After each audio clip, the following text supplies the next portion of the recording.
Chapter 18A. A Personal Experience.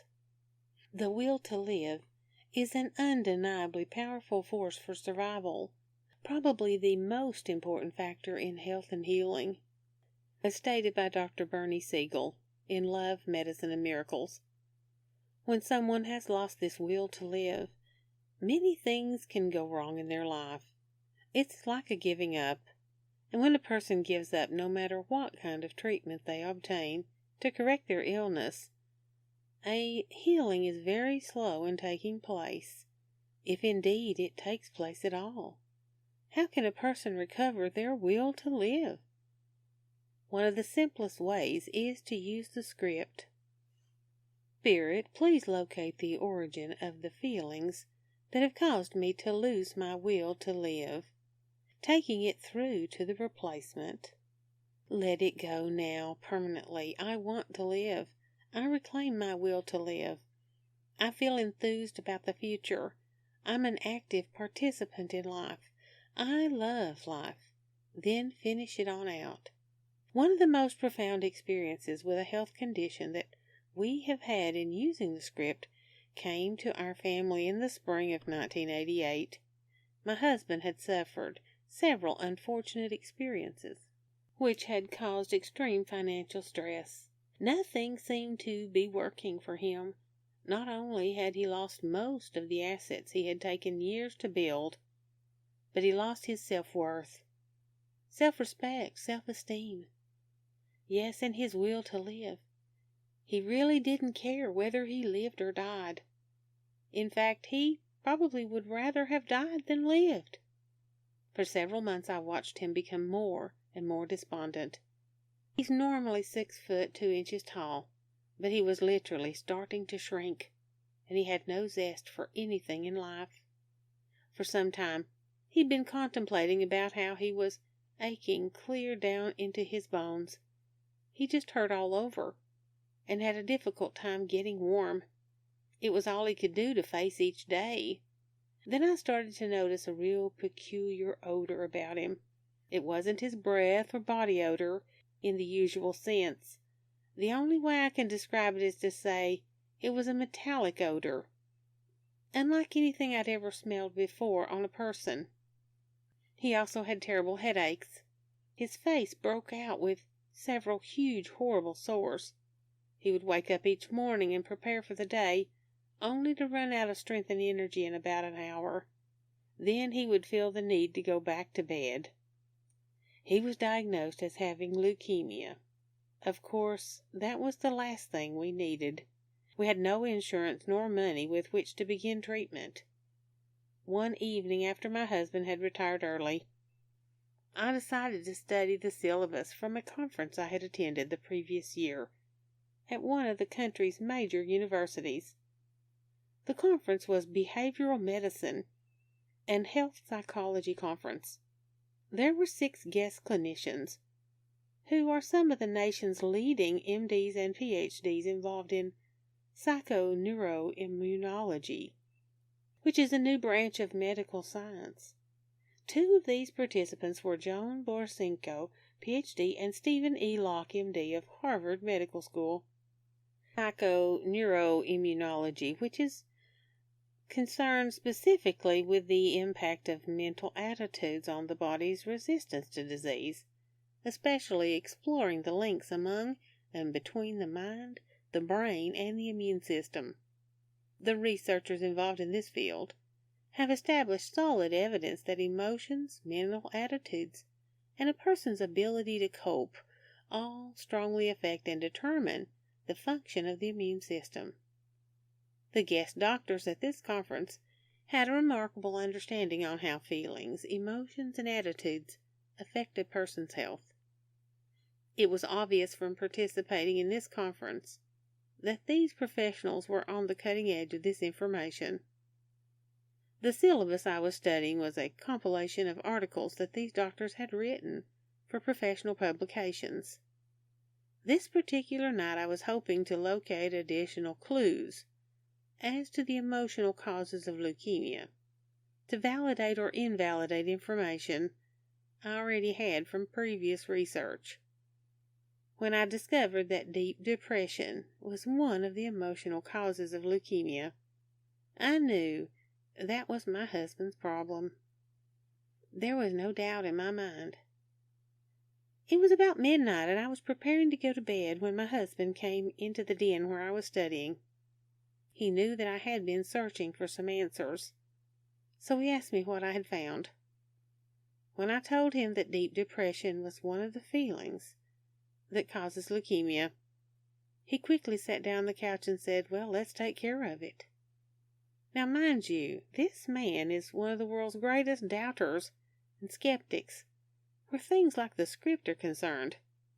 He had silently observed, however, some of the very beneficial effects our son and I had experienced from using the script over the previous few years. At this point, with his health going downhill fast, he was ready and willing to do anything in order to feel better. I sat down with my husband and assisted him in wording the script, substituting deep depression with forgiveness of myself for an incorrect perception. I am excited to be alive. I love life and I want to live. I am happy, joyous, and tenacious, or other words to that effect. I also took him through the script for having a death wish, because it was obvious to me that he had a deadly disease. It would indicate he had a death wish. However, a person does not necessarily have to have a deadly disease in order to have a death wish. We then went to bed. When my husband awoke the next morning, he couldn't believe the difference in the way he felt. I know it's difficult for one to believe, and we might not have believed it ourselves if we hadn't experienced it. But he felt like a different person, and there was no denying that. His bones no longer ached. He had energy for the first time in months, and the metallic odor was gone. All day he just relished in how good he felt, and the next day was the same. The third day after this experience, however, my husband woke up and was hurting in the area of the kidneys. I didn't pay much attention to his complaint, and perhaps I should have, because he is not a complainer.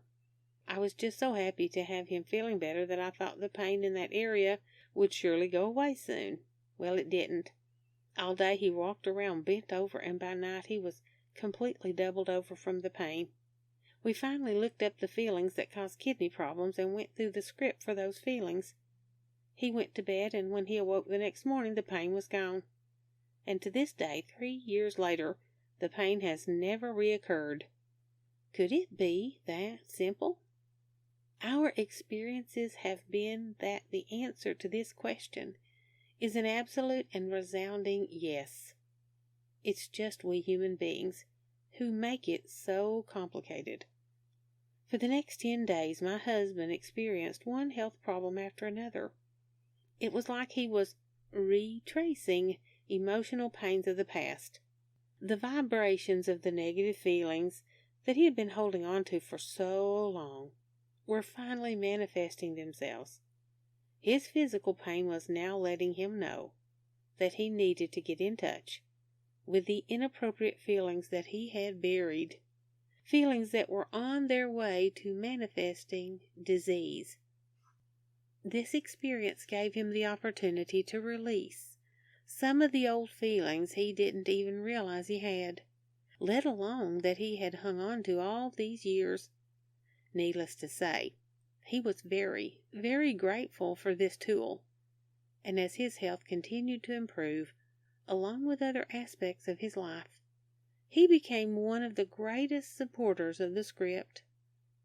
When I read Love, Medicine, and Miracles by Dr. Bernie Siegel, I reflected back on my husband's and my experiences that spring of 1988. I was drawn like a magnet to the part of the book that talked about leukemia. Depression, as defined by psychologists, generally involves quitting or giving up, feeling that present conditions and future possibilities are intolerable. The depressed person goes on strike from life, doing less and less and losing interest in people, work, hobbies, and so on. This was a perfect description of what had taken place with my husband. Such depression is strongly linked with cancer. Dr. Bernard Fox of Boston, for example, found that depressed men are twice as likely to get cancer as non-depressed men. A study of identical twins, one of whom in each pair had leukemia, showed that the one with the disease had become severely depressed or suffered an emotional loss beforehand, while the healthy twin had not. In The Will to Live, Arnold Hutschnecker tells us the depression is a partial surrender to death, and that cancer seems to be despair experienced at the cellular level. He tells us that the mind does not act only through our conscious choices.